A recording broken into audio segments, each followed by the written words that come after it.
मैंने मुकुल रॉय की आपको बात जांच रुक गई है। मैं तो आपको यहाँ तक कह सकता हूँ, अगर ऐसा है तो बता दीजिए। मैं तो मैं बहुत सही सवाल, क्या जांच रुक गई है?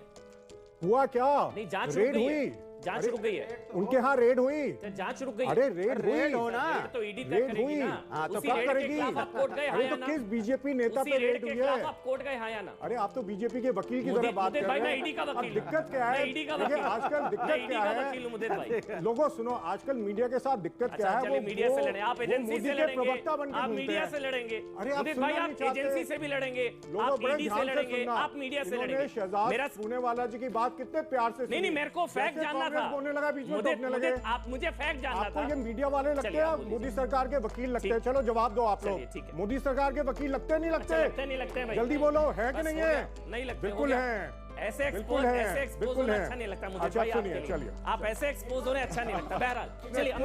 हाय फ्रेंड्स, स्वागत है आपका रैंडम न्यूज़ दुनिया चैनल पर। आज हम देखेंगे कि ईडी के छापे के बाद अपोजिशन के नेता के घर से पैसे निकलने के बाद भी ये ईडी को बीजेपी की टूलकिट बता रहे हैं। अगर ऐसा है तो पैसा कहां से आया इनके पास? इतने ही सही नेता हैं तो पैसे तो घर से नहीं मिलने चाहिए थे। पैसे निकलने का मतलब है ये चोर हैं और ईडी सही कर रहा है। तो चलिए ये वीडियो देखते हैं, और चैनल को सब्सक्राइब नहीं किया है तो कर लीजिएगा। यहाँ पे एक से एक ये 3 मस्केटियर खड़े हैं, 3 मस्केटियर ऑफ करप्शन। तो मैं 3 मस्केटियर ऑफ करप्शन की बात कर लेता हूँ, सुन लेता हूँ। अरे भाई, अरे 3 मस्केटियर ऑफ करप्शन खड़े हैं, मैं बात कर लेता हूँ। सबसे बड़े वाले देखिए, सबसे पहले जो उस साइड पे खड़े आम आदमी पार्टी पर, उन्होंने क्या कहा था आपने देखा होगा, विज्ञापन बहुत चलता है उनका।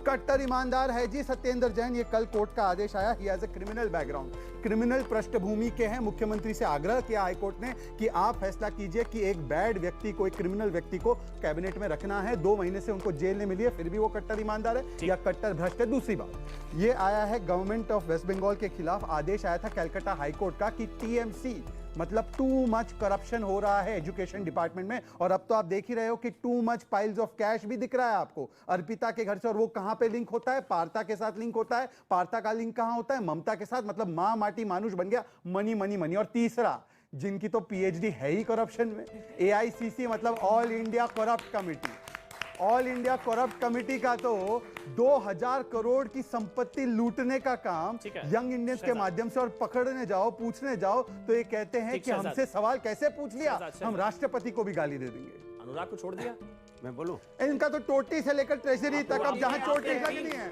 टोटी पे जहां चोटी लगनी है लगे हैं। आपने कौशिक जी को घेरा, आपने मुदित भाई को घेरा, अनुराग को छोड़ दिया आपने।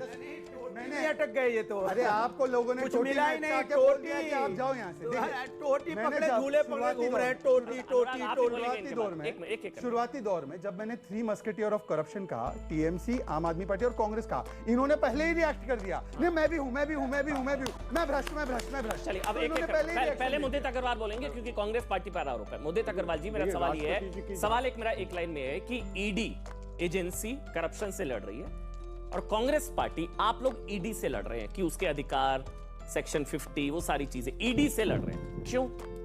मोदी जी, ईडी तो एक हथियार है मोदी जी के हाथ में। तो असली लड़ाई हमारी मोदी जी और उनके तानाशाही रवैये से है।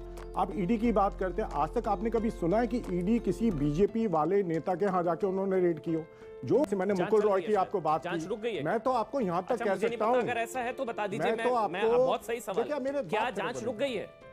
हुआ क्या? नहीं, जांच रेड हुई, जांच रुक गई है। उनके यहाँ रेड हुई, जांच रुक गई। अरे रेड हो ना, तो ईडी रेड हुई, तो कब करेगी? अरे तो किस बीजेपी नेता पे रेड हुई है? आप कोर्ट गए हाँ या ना? अरे आप तो बीजेपी के वकील की तरह बात कर रहे हैं। अब दिक्कत क्या है? देखिए आजकल दिक्कत क्या है, लोगों सुनो, आजकल मीडिया के साथ दिक्कत क्या है? वो मीडिया से लड़े, आप एजेंसी से लड़ेंगे, प्रवक्ता बन आप मीडिया से लड़ेंगे। अरे आप एजेंसी से भी लड़ेंगे, आप ईडी से लड़ेंगे, आप मीडिया से लड़ेंगे। शहजाद पूनेवाला जी की बात कितने प्यार से, नहीं मेरे को फैक्ट जानना था, बोलने लगा बीच में टोकने लगे। आप मुझे फैक्ट जानना था। आपको ये मीडिया वाले लगते हैं, मोदी सरकार के वकील लगते हैं। चलो जवाब दो आप लोग, मोदी सरकार के वकील लगते नहीं लगते? जल्दी बोलो, है कि नहीं है? नहीं लगते, बिल्कुल है, ऐसे बिल्कुल है, बिल्कुल है। अच्छा नहीं लगता मुझे। अच्छा सुनिए, चलिए, आप ऐसे एक्सपोज होने अच्छा नहीं लगता। बहरहाल चलिए, किसी बीजेपी नेता पे रेड डाली, जैसे मैंने कहा बीजेपी के पास लॉन्ड्री में, मैं आपको चैलेंज करके कह सकता हूं, कल ये पार्था जी अगर बीजेपी ज्वाइन कर ले, उनके पास सारे केस ईडी खत्म कर देगी।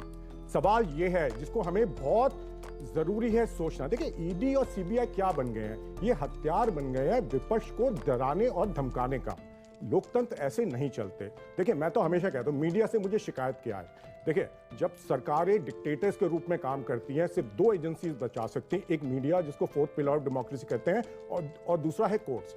आज हिंदुस्तान में मीडिया से कोई उम्मीद नहीं बची है, क्योंकि जो मीडिया हाउसेज है, जो एंकर है, ये बिजनेसमैन बन गए हैं और सरकार के इशारे पे काम करते हैं। आपको पता किससे उम्मीद है? उम्मीद जिससे बची है, पत्रकारों से उम्मीद है सर। पिद्दी पत्रकार सुने जो बिस्किट की कुत्ते की बिस्किट की प्लेट से खाते हैं, वो सुना है ना आपने? हिमंत बिस्वा शर्मा। अब आप ऐसे बोलेंगे ना मेरे मोदी जी, मुझे बीच में बोलना पड़ेगा। आपने सुना है पिद्दी पत्रकार कौन है? मैंने आपको बोला, मैं तो मीडिया की बात करिए, आप मैं मीडिया का क्यों ले रहे प्रतिनिधित्व हैं? कर रहा हूं। अरे मैंने सारी मीडिया की बात थोड़ी ना की है। उम्मीद है आपने अपने आप को पिद्दी चोर की दाढ़ी में तिनका है क्या? पिद्दी पत्रकारों से उम्मीद है? चोर की दाढ़ी में तिनका है क्या अमन जी? चोर की दाढ़ी में मीडिया तिनका की है बात क्या? कर रहे हैं ना आप? अच्छा चलिए, तो मैं मीडिया में हूं ना। विजय माल्या जब देश से बाहर गए थे, उनके अगेंस्ट एक लुकआउट नोटिस था। रातों रात वो लुकआउट नोटिस विड्रॉ हो जाता है। विजय माल्या ने किसके शासनकाल में घोटाला किया? इसके अलावा सरकार थी विजय माल्या ने जो घोटाला किया?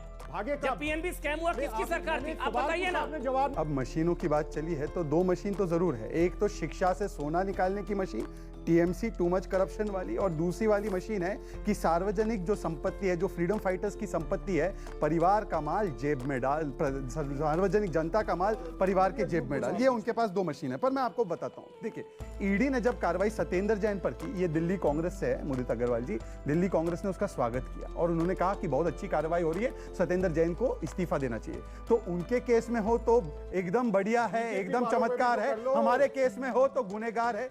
जो भी कर दी हमने। बस एक सवाल है मेरा, फिर मैं अगला सवाल लूंगा, बस हाँ या ना कर। ईडी सही या गलत? ईडी सही या गलत? भारतीय जनता पार्टी सही या गलत? भारतीय जनता पार्टी के शासनकाल में 5422 मामले ईडी ने दर्ज किए। पूरी बात जी, ईडी सही या गलत? जवाब आ जाएगा इसी में, आ जाएगा। 4 मिनट बोलिएगा, इसी में जवाब आ जाएगा ना। ईडी सही या गलत? अरे जवाब इसी में आ जाएगा। ईडी सही या गलत? कम से कम बोलने तो दीजिए। सही या गलत? 5422 मामले दर्ज किए, जिसमें से 25 को सजा हुई और 900 ट्रायल में, और बाकी कहां चले गए?